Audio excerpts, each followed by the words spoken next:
Hello hello അപ്പല്ലേ good morning. അപ്പം ഞാൻ രാവിലെ കടലക്കറി ഉണ്ടാക്കാനുള്ള തയ്യാറെടുപ്പാട്ടോ. അപ്പോൾ കടലക്കറിയൊക്കെ പൊടികളൊക്കെ ഇട്ടിട്ട് അടുപ്പത്ത് വെച്ചിട്ട് അപ്പോൾ എന്ത് കടി ഉണ്ടാക്കുന്ന വിചാരിച്ചപ്പോൾ നൂൽപുട്ട് ഉണ്ടാക്കാന്ന് വിചാരിച്ചിട്ട് അപ്പോൾ പൊടിയൊക്കെ എടുത്ത് വെള്ളം ഒഴിച്ചിട്ട് കുഴച്ച് വെച്ചിട്ടാ. അതിന് ശേഷം ഞാൻ അപ്പത്തിന് കടലൊക്കെ വെന്തിട്ട് അപ്പോൾ പിന്നെ കറിവേപ്പിലയും മല്ലിച്ചപ്പും കൂടി ഇട്ടിട്ട് അത് നമ്മളെ സെറ്റായി കഴിഞ്ഞിട്ടോ. ഇനി നമ്മൾ നൂൽപുട്ട് ഉണ്ടാക്കട്ടെ ട്ടോ.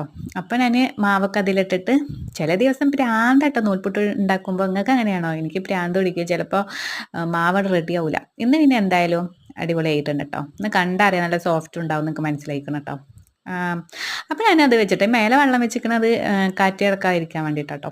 പിന്നെ ഇത് വെള്ളത്തിലിട്ടിക്കാട്ടോ. വഴുതനങ്ങ ഫ്രൈ ചെയ്യാൻ വേണ്ടിയിട്ടാണ്. മോൾക്ക് ലഞ്ച് ബോക്സിലാക്കാൻ വേണ്ടിയിട്ടാണോ. അപ്പോൾ ഒന്ന് പുറത്ത് നോക്കുമ്പോൾ അല്ലേ വെയിലാണ് കേട്ടോ. കുറേ ദിവസമായി വെയിലൊക്കെ കണ്ടിട്ട്. ഫുള്ള് മഴയല്ലേ, ഡെയിലി മഴ പെയ്തുകൊണ്ട് ഒരു ഇരുട്ട് പിടിച്ചിട്ടായിരിക്കും. ഒരു വെളിച്ചമൊക്കെ ഉണ്ട് കേട്ടോ കിച്ചണിൽ. അപ്പോൾ ലഞ്ച് ബോക്സ് ഒക്കെ റെഡി ആയിട്ടോ. ചോറും വെച്ച് അതിൽ കൂട്ടാനൊക്കെ വെച്ച് അവൾക്ക് ഇതാക്കിട്ടോ. അത് കഴിഞ്ഞപ്പോൾ എനിക്ക് ഭയങ്കര വിശപ്പിട്ടോ. അപ്പോൾ ഞാൻ കുറച്ച് നൂൽപുട്ടും കറിയും എടുത്തിട്ട് ഞാൻ കഴിച്ചിട്ടോ.